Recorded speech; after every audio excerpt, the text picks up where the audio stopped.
All right, guys, we got a special guest today. So this is my friend, Stephen Derryberry. Stephen is an estate planning attorney, and he's going to come on and share some knowledge with us. Going to really drop some gems that most of us don't really know. In some cases, until we're faced with an event where we need to figure out who the heck an estate planning attorney is and why didn't we have one in the first place. So, Stephen, thanks for coming on and spending some time with us. Hey, glad to be here. Glad to answer some questions and hopefully clarify a few things. Yeah. So first off, what the heck is a estate planning attorney? I mean, what is it that you do? Well, basically, like with anything in life, you got to have a plan. So, whether it's financial planning, like in your industry with mortgage planning, you've got to have a plan in place to make sure that if you guys get sick or if you pass away, those people on the other side know what to do. Because if you don't have an estate plan, then what happens is the court steps in and they make the decision for you. And that decision is going to be very expensive for your loved ones, very time consuming, and it is entirely avoidable. So for some people, an estate plan is easy as just putting together some power of attorneys. But for people, once they start accumulating assets, then in California, an estate plan generally really starts with having a really good and well-prepared estate plan with a living trust. Got it. We hear a lot, people that they're in probate, right? There's a sale, there's a probate sale. And so I think for those that are listening, maybe just are a little bit green to what, we're kind of talking about is essentially having a good plan behind you is going to help you avoid that probate scenario. That probate, if I'm not mistaken, would be the situation where the state's kind of making those decisions for you. Is that correct? Correct. So when somebody passes away in California, if they own any real property or have more as of 2022 of about $184,000, it triggers probate every single time. Probate right now is about 2 years of time and generally tens of thousands of dollars if you do not have an estate plan in place. Now, the way you avoid probate in California is you don't have those assets. Now, the way we get rid of those assets is we get rid of them by putting them into a living trust. Now, of course, there are millions of different kinds of trusts. You and I could talk for hours about the different kinds of trusts, but generally having a revocable trust prepared while you're alive and one that you can modify as time goes on is really how you're going to avoid that catastrophe of a probate. So that's the first step. Got it. So I heard you say 184 grand. And honestly, when I was a young lad, that sounded like a ton of money, but honestly, it's not a lot. You start adding up, equity positions. We've seen record high appreciation over the last couple of years. Somebody who bought a home maybe 3-4 years ago could have that just in home equity, and that essentially could expose them to a probate situation, right? So probate, I'll clarify, probate is triggered and required for every piece of real property. So if you have a piece of real property, whether there's $10,000 in equity or $10 million in equity, it requires a probate. So the 184,000 is the threshold for any other assets that are not real property. So again, we're talking gross equity, not net equity. So if you have a $500,000 house with a $400,000 mortgage, you still have to do a probate, even though there's $100,000 in equity. Got it. Okay. So we avoid that by putting that $500,000 house with a $400,000 mortgage in a trust, and we'd avoid that 2-year process and probably about a $25,000 expense for the family by putting it into a trust while the person is alive. Perfect. Yeah, that's something we see. It's a pain point that we see quite often. And most of the time on our side, we're representing a buyer who happens to be working with a sale that was going through probate to get the approvals. So we're interacting a little bit with the sellers, and we just see how painful it is. It's not a fun process a lot of times for that family. In fact, from my position, most of the time, the family doesn't know what the heck they're doing, and they're confused by the whole process, and it's frustrating. They're stuck in probate. They want to move quicker. They can't. They're getting held up by the timelines. And so, we really, at NEO, we're trying to at least expose people to different practices they can do now to avoid pain points later in life. So as we're growing generational wealth, we want to protect that. So when we look at working with, say, a financial planner, the financial planner is playing offense. Right. We're going to come to somebody like you, and we need to also have a defensive play. If we're a team, we can't just be this super aggressive offensive team with literally no defense. We're going to get wiped out. So we have to have a plan for the offense. And that's where most people get lost is they go, oh, I'm going to plan for the future. I got all my offense on autopilot, but they forget to play defense and put a solid plan behind. You got to have that defense in place, right? Oh, absolutely. I mean, there's, accountants always say there's two things in life you can guarantee, and that's death and taxes, and so we always plan for our taxes. Everybody files a tax return, well, most of us do. Some of us don't, but for all intents and purposes, everyone does a tax return, but only about 15 to 20% of the public actually sits down and puts forth an effort to plan for the other alternative, which is what happens if somebody passes away. Right. So that's really what we're looking at here, is putting a plan in place to avoid those problems that occur when we pass away, and if we become incapacitated while we're alive. Yeah, and that's the other thing too. I think sometimes we only focus on the asset side of the equation, but really what you're doing is a holistic look at everything. So you're asking a question maybe about medical directives and what happens in those scenarios. I mean, we don't expect to go get hit by a bus on the way home, but sometimes that happens. And when it does, you want to make sure that you trust the person behind the scene making the call for you, right? So, when you put a good plan together, you're touching on all that. And you get to make sure you pick the person you want to make those decisions. Right. That so frequently, even when you're a mature adult, even if you own assets or you have a lot or a little, as soon as you turn 18, you should consider appointing somebody to make your decisions. If you become incapacitated, we've had done probates for people in their, they're 19 years old, I think is the youngest one we had done, a young man who had recently got a job at one of the big contracting groups here locally, was doing pretty well, had a big insurance policy and an accidental death policy, and never named a beneficiary. And so we had to probate his estate, and he was 19 years old. He was on life support for a long period of time. His mom and dad were fighting. They were divorced and estranged, and the dad wanted him to continue on life support, and mom didn't. So they really fought about it. But if he would have just done a power of attorney and said, hey, I pick mom or dad, then it would have all been settled. So at the very least, estate planning really should be considered by everybody as soon as they turn 18. And it doesn't have to be complicated. It does not have to be expensive, but it needs to be considered just like we always consider and file our taxes. Yeah, that's awesome. I hear, a lot of people, when we bring up the idea of estate planning, one of the things they go, I'm going to get to that. I'm just not ready yet. And to be completely honest with you guys, it took me a long time to kind of come and get it all dialed in with you, because I'm a planner. I wanted to have all of my eggs all completely lined up and perfect. And then, I remember talking with you, you're like, you can adjust this stuff, kind of as you go if you need to. And I'm like, oh my God, so much easier. Well, I literally lived for years without it. Right. And something could have happened. Thank God it didn't, but something could have happened in that window of time, just simply because I didn't have like kind of a final look on, who makes a directive if I couldn't make my own decisions, who pulls the plug, would I want that or not? Like, right. I hadn't solved all that. I hadn't really thought about it. And so it took some time to kind of think about, and I wanted to wait to put all of this together till I had answers on those things. But the reality is you can adjust those kind of on the fly as you need to, right? Well, absolutely. That's the point of estate planning, is everything's revocable. A lot of times people are pessimistic about putting their foot in the water because they're afraid that something's going to be set in stone, or that you give up control, or that somehow kids have access to your stuff earlier than you want to. And it's totally not true, because you have as much control as you want to have for as long as you want to have it. And when or if you ever want to change anything in the estate plan, you can change it without any issue.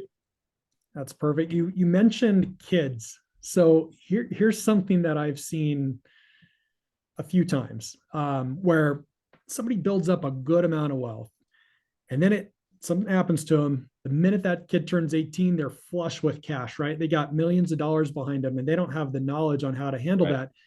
But I know that there's ways that you can kind of put in almost a little bit you can do a timed distribution. You can create some rules around the distribution for the children, so that you don't just run into this trust fund kid who's running rogue, buying Lamborghinis with no job and no plan in the future, right?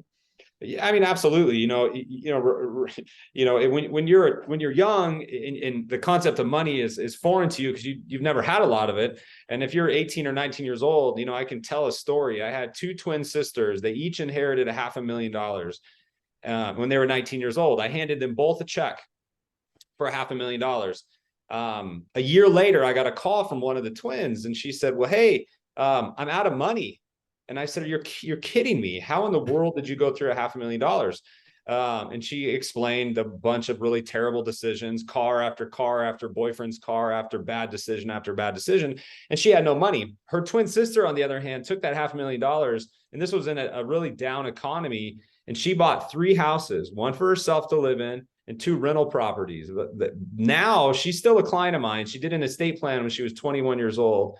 And I think she's got 6 or 8 properties, and they've all ballooned off of those really good decisions she made, while her sister is basically insolvent. So see, the point is, you never know what age a beneficiary will be mature enough to handle the money, but you can always put in safeguards and articulate when and how you would want your kids or grandkids to have access to some of what you want to leave them. Because by law, 18 is an adult. At 18, you can handle your own money. So in a probate situation, if you pass away and your kids are still relatively young, they would get it all at age 18, where you can do something like, provide for them for health and maintenance and support and education, and then give them bulk distributions, let's say at age 25 or 30 or 35, or even some people, you'll string it out over an entire lifetime. You can create special needs trusts for kids that might have disabilities. You can put a lot of safeguards in a trust that would never be there in a probate situation without a proper plan. Yeah, I think that's awesome, because really, if I go back, to my 18-year-old self, to be honest, I'm probably on the hand of the sister that blew the 500K. Like, I would have had cars and stereos and all the stuff, right? But knowing what I know now, I would easily nurture that, and it'd make it work for me, and it would grow over time. So I'd be on the other side of the coin. Sure. But that's just because of life experience, and that's Maturity. a little wiser as you go on. So I think it's a good point, to really consider and think through, what would it be like if something happened to me and I was passing down, in some cases, millions and tens of millions of dollars to somebody. And for some people, it could just be a few $100,000, but really that few $100,000, your hope and wish is that it really supports that family member or the beneficiary in the long run, and doesn't just get blown overnight, right? So I think it's super smart. The other thing that you kind of mentioned too was all of the variances to the trust. And one of the questions I get sometimes is like, why go see you? I think the perception is you're going to be incredibly expensive, right? Because it's a person, versus going to like a LegalZoom. But the reality is, like, LegalZoom is going to walk you through a series of questions, and you're self-guided. Right. And if you don't know to ask or to pivot on a specific question, you could go down a path that maybe it'll get you there, but it maybe isn't the best for you, where you might identify something in that conversation that makes you change direction. And, for anybody that's watching, it's the perception is live person, super expensive. The reality is live person, tons of protection and 100% worth it. I mean, you're worth your weight in gold that way, especially compared to, just some of these automated systems that are out there. They're really not all they're cracked up to be sometimes. Well, you can go to Costco or to Best Buy and buy a program. You can go to LegalZoom.com. There are paralegals.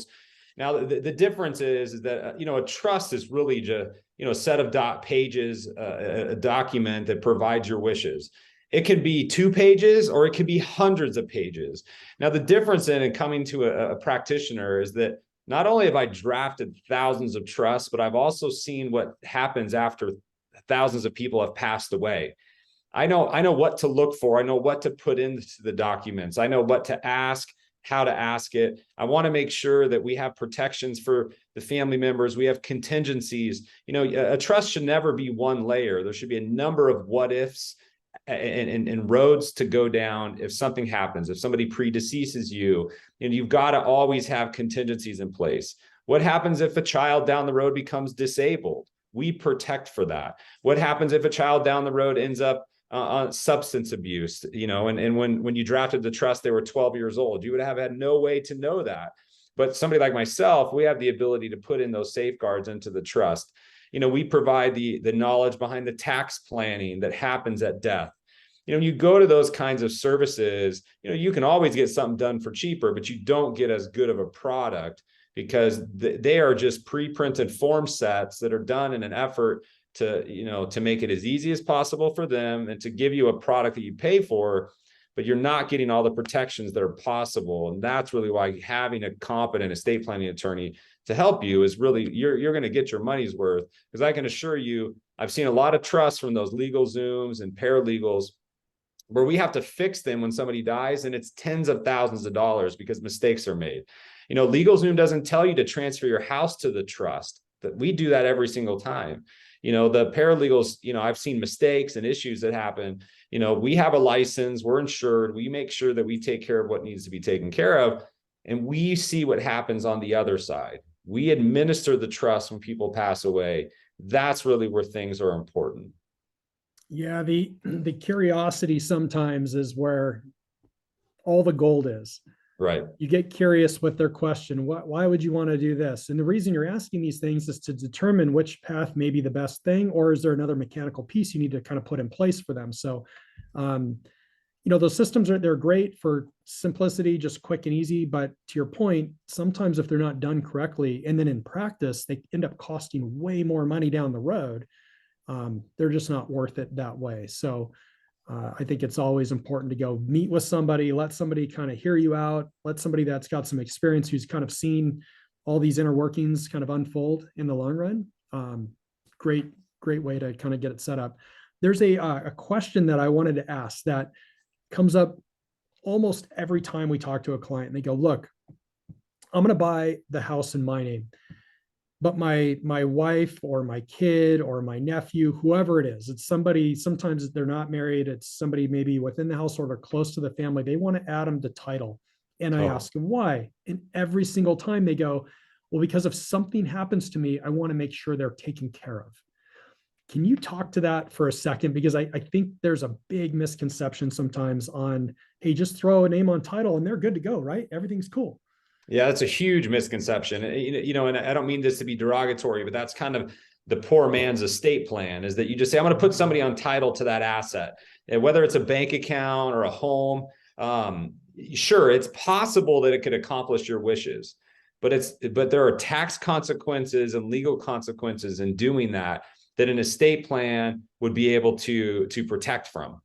For instance, if you add somebody to title and they get into a car accident, and if they don't live in the house, then the house doesn't have the homestead exemption, and it could be attached for creditors. If they have an IRS lien or they don't pay their credit card on time, those people can come after your house if you added your daughter on title for your daughter's debts.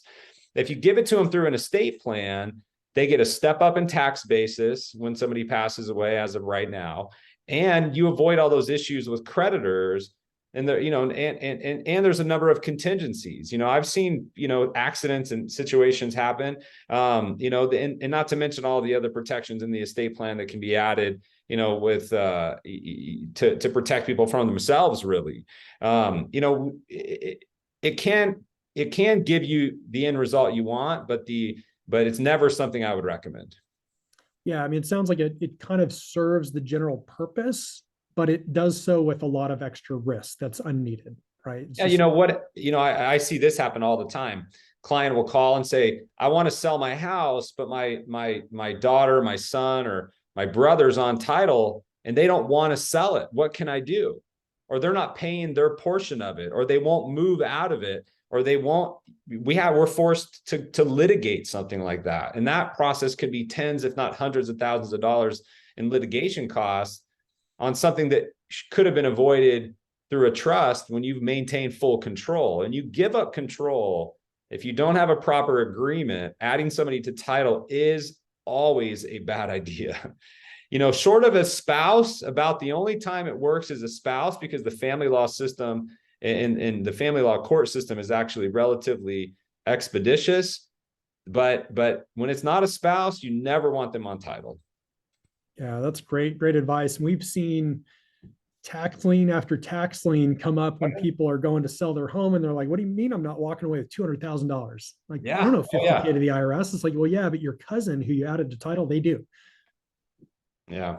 But we see it all the time. We see, significant others that buy a house with the, idea of starting a family or getting married, and then they break up, and then one person doesn't want to pay the mortgage, doesn't want to sell it, and the other person, was worried about their credit, so they keep making the payment for a dozen years. And then the equity goes up, and now they want to sell, and the other person doesn't want to. Owning title to real property with somebody that's not a spouse is almost always a recipe for disaster. Yeah, that's great advice. What do you think somebody, like we talked about it earlier, 184K was kind of this number that you threw out there. I mean, would just somebody putting a minimum down payment on their home, should they consider doing a trust right now? Or somebody that maybe has just a small amount on a 401k? Like what's the threshold where you think it would be worth it? And then, maybe it's just not something to consider at the moment. So a trust should be considered whenever somebody buys a home. Now, even if they're buying a home, FHA, 3% down or something, the fact that you own a home, the only way you can transfer the home in California is through a probate process.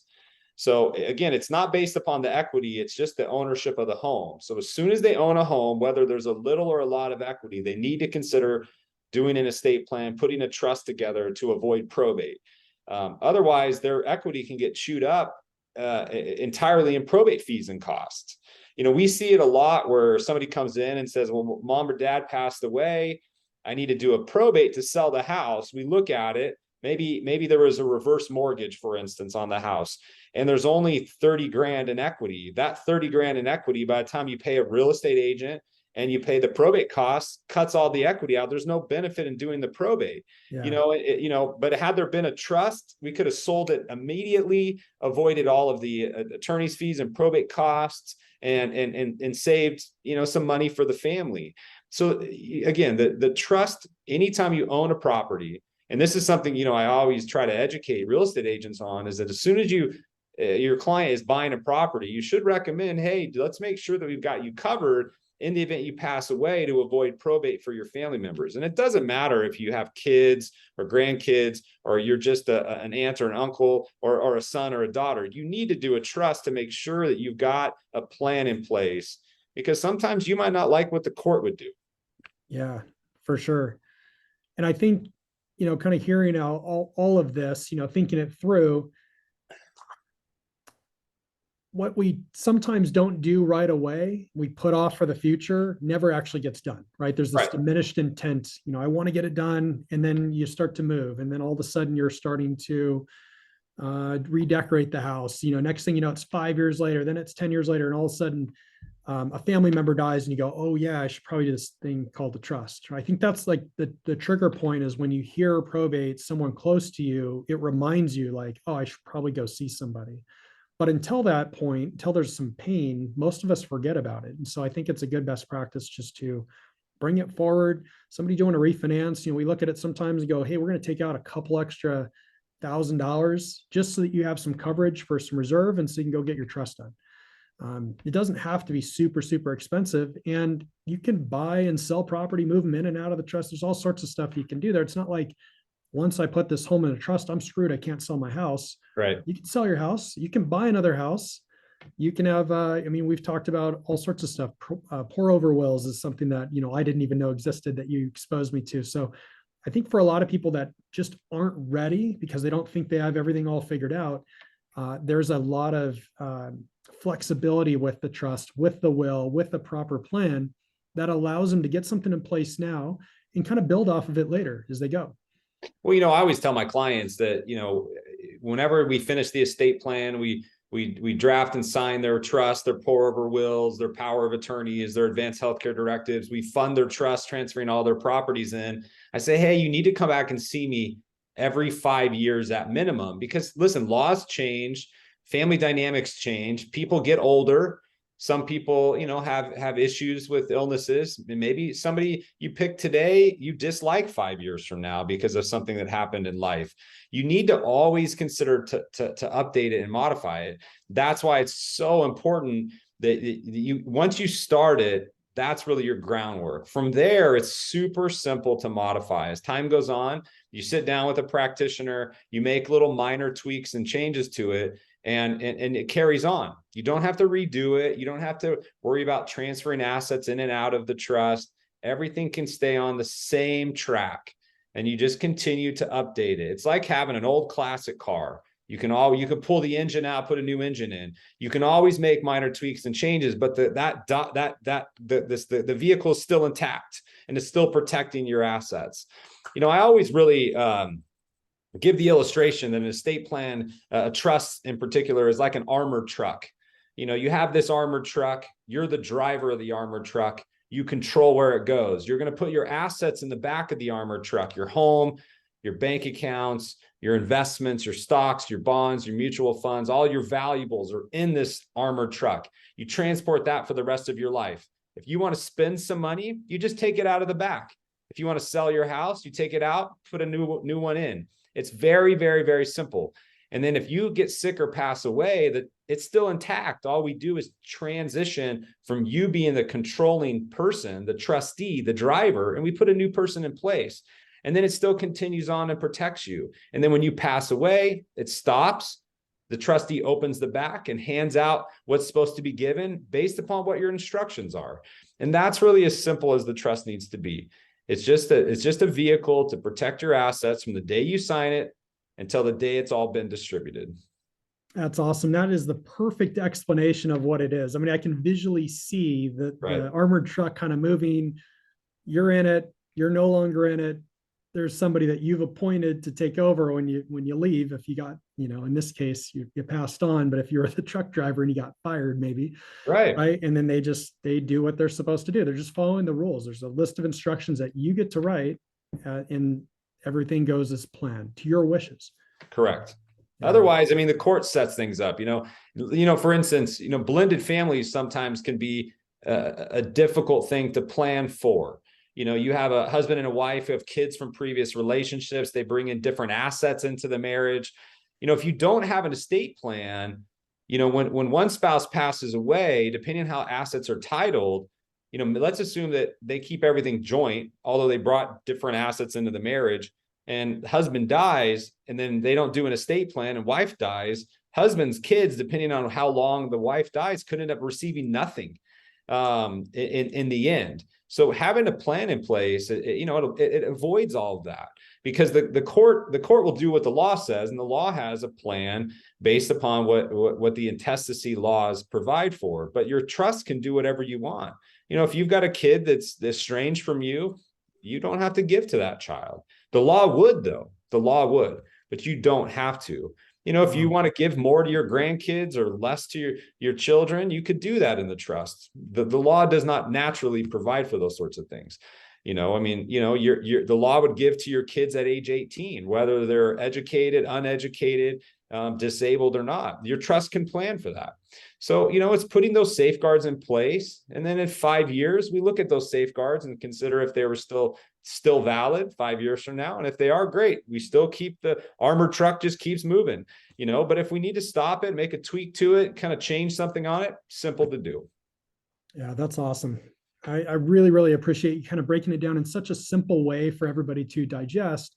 And guys, I'll tell you, recently in our market, in our backyard, we had a kind of a local celebrity that had passed away. And it was recently disclosed that person had no will, no trust. And that person left a 10-month-old child. The state now will determine what's going to happen with the home and all of the various things that were inside the home, all the assets, etc. And it's just like, most of us think celebrities got it all covered, but the reality is, like, we all have busy lives, and sometimes this stuff is not priority, but we have to take a pause. And I think it's good at the end of the year here to go back and say, what are we going to accomplish here for the next year? Let's set some intentions. Let's get ahead of those New Year's resolutions, and let's make sure that we're covered. And you have to play a little bit of defense. I think a good estate plan is critical to your success moving forward. So, Stephen, thank you so much for kind of breaking all this down. I can't thank you enough for explaining it to people in a really simple way. Yeah, no problem. I will tell you, I feel like a lot of colleagues in my practice, they overcomplicate things. And I don't know if it makes the clients more comfortable to pay a higher price. I don't know what it is, but estate planning should not really be that complicated. When you break it down and you explain it, what I find is clients when they understand it, then they use it the right way. It's like when whether you go to an attorney and spend tens of thousands of dollars, you go to LegalZoom and spend hundreds of dollars. If you don't understand what you got, it's really worthless. But if you understand the approach and the delivery of what the document actually does, and you understand it, then you're going to use it properly. And when you use it properly, then you avoid those problems, those bumps in the road. You're not exposed. You're going to be protected, and your family will know exactly what to do. We've done thousands of trusts, and in those thousands of trusts, we've seen a lot of clients pass away. And at the end of the day, a lot of times it's very simple to administer their affairs. And these probates, alternatively, I could tell you, in doing hundreds of probates, there's always a twist and turn in it. You mentioned celebrities. Celebrities aren't immune to probate, just like we are not. They, no matter what it is, it's always complex. And then, and it doesn't matter if you have a little or a lot. Probate is the same. It doesn't matter if you've got a little or a lot. It's very complicated. It's very time consuming, but it's entirely avoidable if you put a plan in place. Yeah, and we all work hard for what it is that we have, whether it is a little or a lot. And the reality is that I don't think any of us really want to leave that up to chance. Like, right. If any of the people that I know were to pass away, they would, and they knew they were going to, if they said, hey, tomorrow it's your last day here, they would have a plan. They would know what they want to do with various things. And so all we're doing in this case is just giving them some agency in the whole process. So great tips, Stephen. I can't thank you enough. Hey, we're going to leave all the info to reach out to you in some links and in comments here. So people can kind of connect with you. Wonderful. Do a consultation with you. You can start to break down what their options are, and then you guys take it from there, right? Yeah, we will. Absolutely. Appreciate the time today, Ryan. Okay. Thanks so much, Stephen. Appreciate you. Thank you, man. Have a good weekend. All right. You too.